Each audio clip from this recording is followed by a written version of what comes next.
నమస్కారం అమరావతి న్యూస్ కి స్వాగతం. ఈనాటి వార్తా విశేషాలు. ఎర్లీ బర్డ్ ప్రోత్సాహకాల కింద 6 కంపెనీలకు రాష్ట్ర పెట్టుబడుల ప్రోత్సాహక బోర్డు ఆమోదం తెలిపింది. పెట్టుబడులపై పోర్టల్ ఏర్పాటు చేసి పర్యవేక్షించాలని నిర్ణయించారు. నిర్ణీత కాల పరిమితిలో ఎంఓయూలు అమలుకి వీలుగా చర్యలు చేపట్టాలని తీర్మానించారు. సచివాలయంలో సీఎం చంద్రబాబు అధ్యక్షతన 13వ ఎస్ఐపిబి సమావేశం జరిగింది. అనంతరం మంత్రులు టీజీ భరత్, కందర దుర్గేష్ మీడియాతో మాట్లాడారు. సిఐఐ సదస్సు అంతకుముందు ఒప్పందాల్లో 50% మేర ప్రక్రియ మొదలైనట్లు తెలిపారు. విశాఖ పరిధిలో 1.69 లక్షల కోట్ల పెట్టుబడుల ప్రక్రియ మొదలైందని, అమరావతి పరిధిలో 87,000 కోట్లు, తిరుపతి పరిధిలో 73,000 కోట్ల పెట్టుబడులకి ప్రక్రియ మొదలైందని తెలిపారు. తాజా సమావేశాల్లో 8.29 లక్షల కోట్ల పెట్టుబడులకు ఎస్ఐపిబి ఆమోదం తెలిపిందని అన్నారు. 7,62,00,000 మందికి ప్రత్యక్షంగా ఉద్యోగాలు లభించేలాగా ప్రభుత్వం చర్యలు తీసుకుంటుందని తెలిపారు. 45 రోజుల్లో క్షేత్రస్థాయిలో అమలయ్యేలాగా కార్యాచరణ రూపొందిస్తామని అన్నారు. 13.25 లక్షల కోట్లకు సంబంధించి ఎంఓయూలు జరిగాయని, పెట్టుబడుల ద్వారా 16.13 లక్షల మందికి ఉపాధి కలగనుందని వెల్లడించారు. ప్రజలకు మెరుగైన సౌకర్యాలు కల్పించడమే గ్రామీణాభివృద్ధి శాఖ పని అని డిప్యూటీ సీఎం పవన్ కళ్యాణ్ తెలిపారు. చిత్తూరులో డివిజనల్ అభివృద్ధి అధికారి కార్యాలయాన్ని ఆయన ప్రారంభించారు.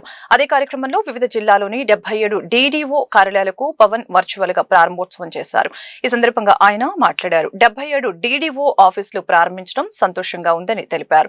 ప్రజలకు సేవలు అందించడానికి, ప్రభుత్వ సంక్షేమ అభివృద్ధి కార్యక్రమాలకు ఇవి ఉపయోగపడతాయని చెప్పారు. రాష్ట్ర వ్యాప్తంగా 10,000 మందికి పైగా ఉద్యోగులకి పదోన్నతులు అందించామని అన్నారు. పంచాయతీరాజ్ వ్యవస్థ పటిష్టానికి ఐటీ వింగ్ ఏర్పాటు చేశామని పవన్ అన్నారు.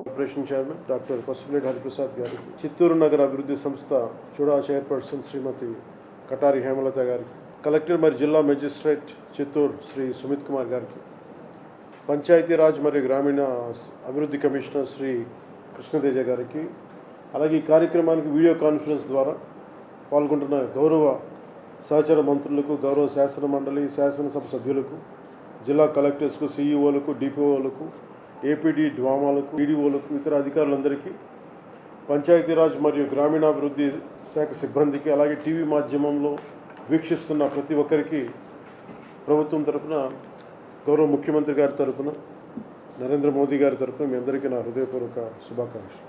పంచాయతీరాజ్ శాఖ చేపట్టిన తర్వాత it's instrumental back bone of the entire state administration. 70% మనది గ్రామాలతో ఉన్న రాష్ట్రం ఉంది. అందుకే దీనికి మేము ఎంత బెస్ట్ చేయగలం, ఎంత బాగా చేయగలం దాని మీదే మనసు ఉండింది. సో దాంట్లో భాగంగా చాలా సంస్కరణలు కానీ, గతంలో ఏం జరిగినాయి, గతంలో 15-20 సంవత్సరాలకు ఏం జరిగినాయి, అలాగే ప్రత్యేకించి లాస్ట్ 5 ఇయర్స్లో ఏం జరిగినాయి అనేది నేను రాగానే దాన్ని చాలా రివ్యూ మీటింగ్స్లో మాట్లాడటం జరిగింది. దాంట్లో భాగంగా ప్రత్యేకించి ఇలాంటి ఒక అడ్మినిస్ట్రేటివ్ బిల్డింగ్ కావాలి. దాదాపు 10 నుంచి 12 సేవలు విభిన్నమైన ఆఫీసుల్లో ఉంటుంది. దీనికి ఏదైనా చేయాలి, దీనికి అన్నింటినీ కలిపి ఒక అంబ్రెలా కింద పట్టుకు రావాలనేది ఫస్ట్ మంత్లో వచ్చింది నా దృష్టికి. ఆ రోజు నుంచి పేషీ అధికారులందరితో కూర్చొని మాట్లాడి, ప్రిన్సిపల్ సెక్రటరీ గారితో మాట్లాడి, కమిషనర్ గారితో మాట్లాడి, ప్రతిసారి దాన్ని చాలాసార్లు రివ్యూ చేస్తూ ఇక్కడ దాకా పట్టుకొచ్చాం. సో దీంట్లో భాగంగా ఈ 77 ఈ ఆఫీసెస్ ప్రారంభించడం నిజంగా చాలా ఆనందంగా అనిపించింది. ఈ ప్రతి పంచాయతీ ఈ కార్యాలయాల నుంచి చాలా సేవలు అందిస్తారు. ప్రతి సేవ మన పౌర సేవలు విస్తృతంగా ప్రజలకు చేరువేందుకు ఈ మార్పు దోహదపడుతుంది. ప్రతి పంచాయతీ స్వతంత్రంగా వ్యవహరిస్తూ, ప్రజల అవసరాలను తీరుస్తూ, స్థానిక సంస్థల దగ్గర సాధ్యం కాని పనులకు మాత్రమే ప్రభుత్వాలపై ఆధారపడేలా బలోపేతం చేయాలనే ఈ సంస్కరణలు తీసుకురావడం జరిగింది. ఈరోజు మనం ప్రారంభించిన డివిజనల్ డెవలప్మెంట్ ఆఫీసుల ద్వారా క్షేత్రస్థాయిలో ప్రభుత్వ అభివృద్ధి, సంక్షేమ కార్యక్రమాలను సమీకృతం చేస్తూ నిరంతరంగా రెగ్యులర్ పర్యవేక్షించడం కూడా చాలా తేలికగా సులభం అవుతుంది. కింద స్థాయిలో జరిగే అభివృద్ధిని ఎప్పటికప్పుడు తెలుసుకునే వీలుంటుంది. అలాగే ప్రభుత్వం ఆదేశాలను వెంటనే క్షేత్రస్థాయిలో అమలు చేసేందుకు, ఫలితాలు సాధించేందుకు ఈ కార్యాలయాలు చాలా ఉపయోగపడతాయి. నేను ప్రత్యేకించి దృష్టికి వచ్చిందంటే ప్రమోషన్స్ గురించి నా దృష్టికి వచ్చింది. ఒకటి, పంచాయతీరాజ్ గ్రామీణ పరకామణి వివాదం ఆశ్చర్యం కలిగించే కేసు అని మాజీ ముఖ్యమంత్రి వైసీపీ అధినేత వైఎస్ జగన్మోహన్ రెడ్డి వ్యాఖ్యలు చేశారు. గురువారం మీడియాతో మాట్లాడుతూ పరకామణి కేసులో దొరికింది $9 అని, ప్రాయశ్చితంగా 14 కోట్ల ఆస్తుల్ని టీటీడీకి ఇచ్చారని తెలిపారు. దొంగ దొరకగానే కేసు నమోదైందని, తిరుపతి కోర్టులో ఛార్జిషీట్ వేశారని తెలిపారు. మెగా లోక్ అదాలత్లో కేసులు పరిష్కరించారని అన్నారు. జ్యుడిషియల్ విచారణ జరిగాక మళ్లీ కేసును తెరపైకి తెచ్చారని మండిపడ్డారు. తిరుమలలో పారదర్శక వ్యవస్థ సృష్టిస్తే తమపై నిందలు అంటూ వ్యాఖ్యలు చేశారు. పరకామణి కేసు పట్టుకున్న వ్యక్తిని మరణించేలా చేశారని అన్నారు.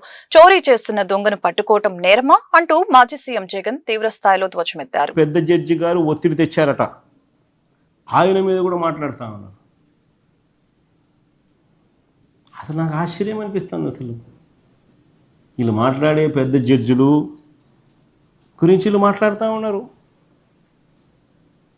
నిజంగా నేను ఒకటే అడుగుతా ఉన్నా, ఇక్కడ సూటుగా అడుగుతా ఉన్నా, ధర్మం తెలిసిన మనుషులుగా, చట్టాలు తెలిసిన వ్యక్తులుగా టీటీడీకి మంచి చేయడం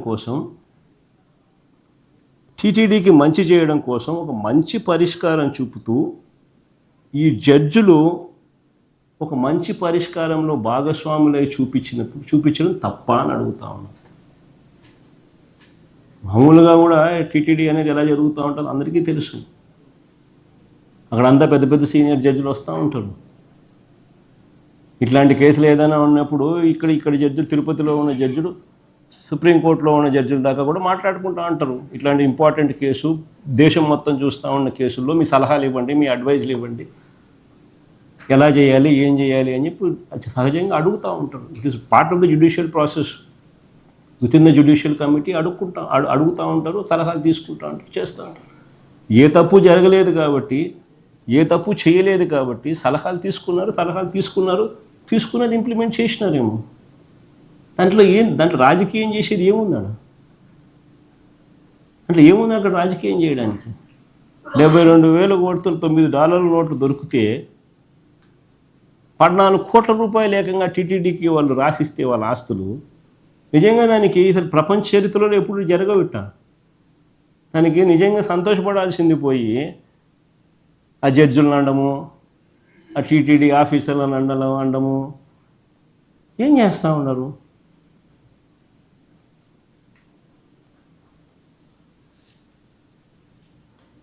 అంతమంది న్యాయ నిపుణులు ఇన్వాల్వ్ అయ్యి దేవుడి ఆలయానికి మంచి చేయడం కోసమే కదా వాళ్ళంతా ఇన్వాల్వ్ అయింది. ఎవరి స్వార్థం ఉంది దాంట్లో? ఏం స్వార్థం ఉంది దాంట్లో? అందరూ ఇన్వాల్వ్ అయింది. ఎందుకు ఇన్వాల్వ్ అయినారు? అధికారులు కానీ, ఆ జడ్జిలు కానీ, ఇంకోరు కానీ ఇచ్చింది కానీ ఒక జ్యుడిషియల్ ప్రాసెస్ ఫాలో అయ్యింది. నిజంగానే ఆస్తులు టీటీడీకి వచ్చినాయి. జగన్ హయాంలో ప్రజా సమస్యని పరిష్కరించకుండా గాలికి వదిలివేశారని హోంమంత్రి అనిత మండిపడ్డారు. ధాన్యం అమ్మిన రైతులకి 24 గంటల్లోగా డబ్బులు జమ చేస్తున్న ఘనత కూటమి ప్రభుత్వానికి దక్కుతుందని చెప్పుకొచ్చారు. వైసీపీ అధినేత వైఎస్ జగన్మోహన్ రెడ్డిపై ఆంధ్రప్రదేశ్ రాష్ట్ర హోంమంత్రి వంగలపూడి అనిత తీవ్ర ఆగ్రహం వ్యక్తం చేశారు. పదవి పోయిన తర్వాత జగన్ ఎన్ని రోజులు ఆంధ్రాలో ఉన్నారో చెబితే వారి ప్రశ్నలకు సమాధానం చెప్తామని పేర్కొన్నారు. గురువారం విజయనగరంలో హోంమంత్రి అనిత పర్యటించారు. ఈ సందర్భంగా పలు కార్యక్రమాల్లో పాల్గొన్నారు. అనంతరం మీడియాతో మాట్లాడారు. హోంమంత్రి అనిత జగన్ హయాంలో ప్రజా సమస్యల్ని పరిష్కరించకుండా గాలికి వదిలివేశారని మండిపడ్డారు. ధాన్యం అమ్మిన రైతులకు 24 గంటల్లోగా డబ్బులు జమ చేస్తున్న ఘనత కూటమి ప్రభుత్వానికి దక్కుతుందని చెప్పుకొచ్చారు. టిట్కో ఇల్లు పేదలకు అందకుండా చేసిన పాపం జగన్దే.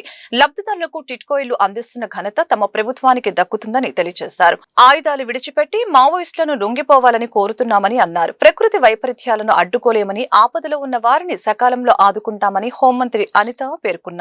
ఆయన 16 రోజులు కంటిన్యూగా ఎక్కడున్నాడో చెప్పమని ఆంధ్రప్రదేశ్లో ఉంటే నేను సమాధానం చెప్తాను. ఇప్పుడు 16 నెలలు అయింది.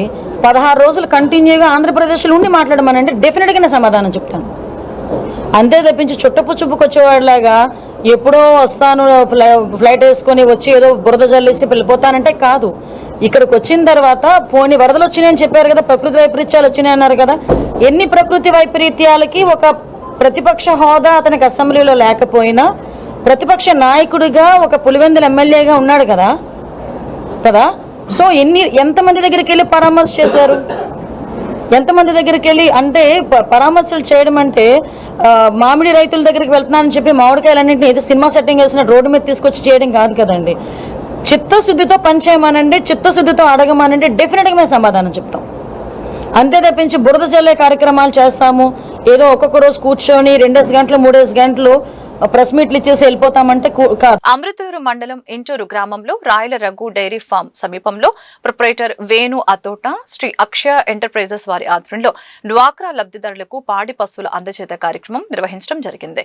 కార్యక్రమానికి ముఖ్య అతిథిగా మాజీ మంత్రి వేమూరు శాసనసభ్యులు నక్క ఆనందబాబు పాల్గొని లబ్ధిదారులకు పాడి పశువులను అందజేశారు. ఈ సందర్భంగా ఆయన మాట్లాడారు.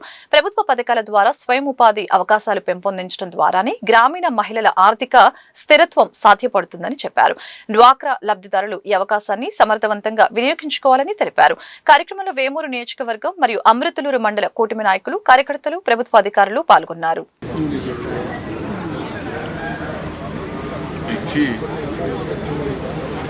పశు పోషణని పెంపొందింపజేయడం ప్రధాన ఉద్దేశం. మన ప్రాంతంలో వ్యవసాయం తర్వాత ప్రధాన వనరు పాడి పశువుల పెంపకం. మన ప్రాంతమే కాదు, రాష్ట్రం అంతా కూడా యానిమల్ హస్బెండరీకి సంబంధించి ఈ పాడి గేదెలు పెంపకం ద్వారా ఆర్థికంగా స్థిరత్వం సాధించుకోవడం ఎక్కువగా ఉంటుంది. ముఖ్యంగా మహిళలు ఎంతో బాధ్యతాయుతంగా ఈ కార్యక్రమాన్ని చేస్తూ ఉంటారు. వారి మీద ఒక నమ్మకం, విశ్వాసంతో చంద్రబాబు నాయుడు గారు మహిళల్ని ప్రతి అంశాలను ప్రోత్సహించే విధానంలో ఇది కూడా ఒక భాగం. ఆర్థిక స్వావలంబన కలిగించడానికి, ఆర్థిక వెసులుబాటు జాగ్రత్తగా ముందుకు తీసుకెళ్ళడానికి మహిళలు ఎంతో ముందుచూపుతూ ఉంటారు. కాబట్టి వారిని సంపాదించుకునే అవకాశం వారికి కలిగించాలనే ఉద్దేశంలో చేసేటటువంటి స్కీమ్ని మన నియోజకవర్గంలో ఉన్నటువంటి డ్వాక్రా మహిళలందరూ ఎక్కువ మంది ఈ స్కీమ్ని వినియోగించుకోండి. ఎంతమందికైనా సరే దీన్ని ఇవ్వడానికి అన్ని మండలాలు, 5 మండలాల్లో రిలీజ్ చేయడానికి సిద్ధంగా ఉన్నాం. ప్రస్తుతం ఇంటూరు కేంద్రంగా ఈరోజు 30 మందికి లబ్ధిదారులకి ఈ గేదెల పంపిణీ, పాడి గేదెల పంపిణీ. గుంటూరు నగరంలోని పొన్నూరు రోడ్లో గల అంజుమన్ ఈ ఇస్లామియా స్కూల్లో సైన్స్ ఎగ్జిబిషన్ ని తూర్పు నియోజకవర్గం ఎమ్మెల్యే మహమ్మద్ నజీర్ ప్రారంభించారు. సైన్స్ ఎగ్జిబిషన్ లో విద్యార్థులు ఏర్పాటు చేసిన స్టాల్స్ ని ఎమ్మెల్యే పరిశీలించి వాటి పనితీరును విద్యార్థుల్ని అడిగి తెలుసుకున్నారు. అనంతరం ఎమ్మెల్యే మీడియాతో మాట్లాడారు. ఇలాంటి ఎగ్జిబిషన్లు విద్యార్థుల్లో ఉన్న నైపుణ్యాన్ని వెలికితీస్తాయని చెప్పారు. చదువుతో పాటు వ్యక్తిగత నైపుణ్యం కూడా అవసరమని తెలియజేశారు. కార్పొరేట్ విద్యా సంస్థలకి ధీటుగా అంజుమన్ ఈ ఇస్లామియా స్కూల్లో ఉపాధ్యాయులు ఓర్పుతో, నేర్పుతో పిల్లలకి సైన్స్ యొక్క అవసరాన్ని, దాని ప్రాముఖ్యతను తెలియజేసే విధంగా విద్యార్థుల చేత సైన్స్ ఎగ్జిబిషన్ ఏర్పాటు చేయడం గొప్ప విషయమని తెలియజేశారు. ఇలాంటి మంచి సైన్స్ ఎగ్జిబిషన్ ఏర్పాటు చేసిన అంజుమన్ ఈ ఇస్లామియా స్కూల్ ఉపాధ్యాయులకు ధన్యవాదాలు తెలుపుతున్నానని అన్నారు. గుంటూరు నగరంలో అంజుమన్ ఇస్లామియా పాఠశాలలో దాదాపు 800 మంది పిల్లలు చదువుతూ ఉన్నారు. ఒక ప్రైవేట్ కార్పొరేట్ స్కూల్కి ధీటుగా ఇక్కడ ఉన్నటువంటి ఉపాధ్యాయులు ఎంతో ఓర్పుతో, నేర్పుతో పిల్లల్లో సైన్స్ యొక్క అవసరాన్ని, దాని ప్రాముఖ్యతని తెలియజేసేటువంటి విధంగా, అంతేకాకుండా ఈరోజు ముఖ్యంగా గ్లోబల్ వార్మింగ్ దగ్గర నుండి ఏదైతే గ్రీన్ ఎనర్జీ దగ్గర నుండి పొల్యూషన్ కంట్రోల్ వరకు అన్ని విషయాలను కూడా కవర్ చేస్తూ ఒక మంచి ఆలోచనను కలిగించేటువంటి విధంగా ఈరోజు సైన్స్ ఫెయిర్ని ఏర్పాటు చేయడం చాలా సంతోషం. ఎందుకంటే ముఖ్యంగా పేద సామాన్య ప్రజల్ని చదువుకునేటువంటి పాఠశాలలో, పిల్లలు చదువుకునేటువంటి పాఠశాలలో ప్రతి ఒక్కరు కూడా చదువుతో పాటు అనేక విషయాల మీద అవగాహన కలిగించాలనేటువంటి ఒక మంచి సంకల్పంతో ఈ పాఠశాలలో చదివిస్తున్నటువంటి ఉపాధ్యాయులు ఎంతో గొప్పగా ఈ సైన్స్ ఎగ్జిబిషన్ నిర్వహించడం యాజ్ ఏ కమిటీ అధ్యక్షుడిగా, స్థానిక శాసనసభ్యుడిగా నేను ఎంతో సంతోషపడతా ఉన్నాను. తప్పకుండా ఇటువంటి మంచి కార్యక్రమాలు తీసుకొని, అది చిన్న పాఠశాలైనా పెద్ద పాఠశాలైనా, తప్పకుండా పిల్లల్లో ఉన్నటువంటి నైపుణ్యతను, వాళ్ళు ఉన్నటువంటి సృజనాత్మకతను వెలికి తీసేటువంటి కార్యక్రమాన్ని చేయడం చాలా సంతోషం. తప్పకుండా ఇటువంటి కార్యక్రమాలు ఏ పాఠశాల తీసుకున్నా మా వంతు సహాయ సహకారాలు తప్పకుండా అందిస్తానని చెప్పి కూడా ఈ సందర్భంగా తెలియజేస్తూ ఈ కార్యక్రమాన్ని ఇంత గొప్పగా ఏర్పాటు చేసినటువంటి కాలేజ్ స్కూల్ ఉపాధ్యాయులందరికీ కూడా పేరు పేరున ధన్యవాదాలు తెలుపుతాము. ఈరోజు అంజుమనీ ఇస్లామియా హై స్కూల్ నందలి జరుగుతున్న పిల్లలు తయారు చేసిన ఎక్స్పో చూడటానికి వచ్చాము. డిఫరెంట్ ఫీల్డ్స్లో డిఫరెంట్ సబ్జెక్ట్స్లో మంచి టాలెంటెడ్ ఇక్కడ ఎక్స్పో జరిగింది. గణిత శాస్త్రంలో కానివ్వండి, సంగీత శాస్త్రంలో, సైన్స్లో, విడివిడి సబ్జెక్టుల రీత్యా పిల్లలందరూ ఎంతో చాకచక్యంతో, ఎంతో ఓర్పుతో, ఎంతో పట్టుదలతో తన యొక్క టాలెంట్ని ఉపయోగిస్తూ వివిధ భాగాల్లో వాళ్ళ యొక్క ప్రతిభని కనబరిచారు. ఇందుకోసం రాగల కాలంలో మనం అంజుమనీ ఇస్లామియా స్కూల్ నందలి ఇంకా పిల్లలు తన టాలెంట్ నైపుణ్యతను పెంపొందించడానికి ఇలాంటి కార్యక్రమాలు వివిధ డైమెన్షన్స్ మీద మనం ఈరోజు అంజుమన్ ఇస్లామియా స్కూల్లో విద్యార్థులందరూ చక్కగా సైన్స్ ఎగ్జిబిషన్లో పాల్గొన్నారు. వాళ్ళందరూ కూడా తమ క్రియేటివిటీని ఉపయోగించి డిఫరెంట్ టైప్ ఆఫ్ ప్రాజెక్ట్స్ చేశారు. Science, physical science, natural science, ఈ విధంగా ఎన్నో రకాలుగా దాదాపుగా 300 ప్రాజెక్ట్స్ చేశారు పిల్లలు. ఎంతో అద్భుతమైన ప్రతిభ కనబరిచిన మా అంజుమన్ స్కూల్ విద్యార్థులని, వాళ్ళకి తోడ్పాటు అందించిన వాళ్ళ టీచర్స్ని, కమిటీ సహాయ సహకారాలు అందించినందుకు కమిటీ వారిని అందరినీ కృతజ్ఞతలు. మెగా పేరెంట్స్ టీచర్స్ మీటింగ్ జిల్లాలో అన్ని యాజమాన్య పాఠశాలలు, కళాశాలలో శుక్రవారం పెద్ద ఎత్తున నిర్వహించడం జరుగుతుందని జిల్లా కలెక్టర్ తమీం అన్సారియా తెలిపారు. మెగా పీటీఎంపై జిల్లా కలెక్టర్ కార్యాలయంలో గురువారం మీడియా ప్రతినిధులతో మాట్లాడారు. ప్రతి పాఠశాలలో పండుగ వాతావరణంలో తల్లిదండ్రులతో సమావేశం జరుగుతుందని తెలిపారు. మెగా పీటీఎం 3.0ను ఉదయం 9 గంటల నుండి మధ్యాహ్నం 1 గంట వరకు జరుగుతుందని అన్నారు. ఈ కార్యక్రమంలో తల్లిదండ్రులు ఇద్దరూ పాల్గొనాలని కోరారు. పాఠశాల యాజమాన్య కమిటీ సభ్యులు, పూర్వ విద్యార్థులు, దాతలు, ఇతర ప్రజాప్రతినిధులు, శాసన మండలి సభ్యులు, శాసనసభ్యులు అందరూ పాల్గొంటారని తెలిపారు. ప్రతి పాఠశాలలో చేపడుతున్న కార్యక్రమాలు, ఉపాధ్యాయులు ప్రగతి నివేదన పత్రంను తల్లిదండ్రులకి ఇచ్చి విద్యార్థి ప్రగతిని వివరిస్తారని, ప్రభుత్వం కొత్తగా ప్రవేశపెట్టిన అసైన్మెంట్ పుస్తకాలలో నిర్మాణాత్మక, సంగ్రహణాత్మక పరీక్షల పుస్తకాల్ని తల్లిదండ్రులకి పరిశీలన నిమిత్తం ఇవ్వటం జరుగుతుందని వివరించారు. విద్యార్థుల మార్కుల్ని తల్లిదండ్రులు వారి మొబైల్లో లీప్ యాప్ ద్వారా ఎలా చూడవచ్చునో తెలియజేస్తారని అన్నారు. ఈ సమావేశంలో 20 సూత్రాల కార్యక్రమాల అమలు chairman Lanka Dinakar, joint collector Ashutosh Srivastava, జిల్లా రెవెన్యూ అధికారి ఎన్ఎస్కే కాజావలి పాల్గొన్నారు. జిల్లా ప్రజలందరికీ కూడా నమస్కారం. మీ అందరికీ కూడా తెలుసు, రేపు రాష్ట్ర వ్యాప్తంగా మెగా పీటీఎం అన్ని గవర్నమెంట్, రెసిడెన్షియల్, మున్సిపల్, జిల్లా పరిషత్, ఎయిడెడ్ స్కూల్స్లో జరగబోతుంది. మన గుంటూరు జిల్లాలో కూడా 1049 స్కూల్స్లో, అదేవిధంగా జూనియర్ కాలేజెస్లో కూడా రేపు జరగబోతుంది. సో దీనికి మీరు అందరూ కూడా మదర్స్ మాత్రమే కాకుండా ఫాదర్స్ కూడా ఈ మీటింగ్కి రావాలి తప్పకుండా. Programme mega PTM programme morning 9 o'clock నుంచి ఆఫ్టర్నూన్ 1 o'clock దాకా ఉంటుంది. సో ఫస్ట్ 2 hours 9 నుంచి 11 o'clock దాకా 1-to-1 టీచర్ పేరెంట్స్తో మాట్లాడతారు. అప్పుడు holistic progress card, HPC cards, ఆ స్టూడెంట్ యొక్క ప్రోగ్రెస్ గురించి వారు తల్లిదండ్రులకు చెప్పడం జరుగుతుంది. అదేవిధంగా ఇప్పుడు ప్రైమరీ స్కూల్ పిల్లలకు ఫౌండేషనల్ లిటరసీ అండ్ న్యూమరసీ దాని మీద ఒక బేస్ లైన్ సర్వే కూడా చేయడం జరుగుతుంది. పిల్లలు ఒక రీడింగ్, రైటింగ్ స్కిల్స్, ముఖ్యంగా ఇంగ్లీష్, తెలుగు అండ్ మ్యాథ్స్లో వారి స్కిల్స్ ఎలా ఉంది అని టెస్ట్ చేయడం కూడా జరుగుతుంది. దాని యొక్క ప్రోగ్రెస్ కూడా పేరెంట్స్కు చెప్పడం జరుగుతున్నది. ఇవి అన్నీ కూడా రేపు మార్నింగ్ 9 నుంచి 11 o'clock దాకా జరుగుతుంది. దెన్ 11 నుంచి 1 o'clock దాకా అక్కడ ఉన్న students, parents, SMC committee chairman అందరూ కూడా రేపు జరగబోతున్న ప్రోగ్రాంలో వారు మాట్లాడుతారు. ఆ స్కూల్ యొక్క ప్రోగ్రెస్ గురించి స్కూల్ హెచ్ఎంస్ కూడా అక్కడ ప్రోగ్రెస్ రిపోర్ట్ కూడా ఇస్తారు. ఇది ఒక మెగా ఈవెంట్.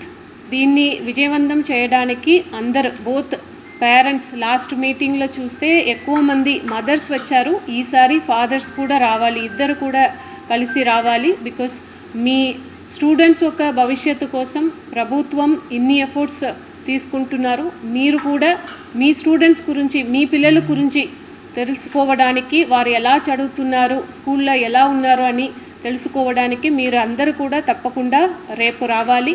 మన జిల్లాలో అన్ని గవర్నమెంట్ స్కూల్స్లో ఈ ప్రోగ్రామ్ని విజయవంతం చేయాలి.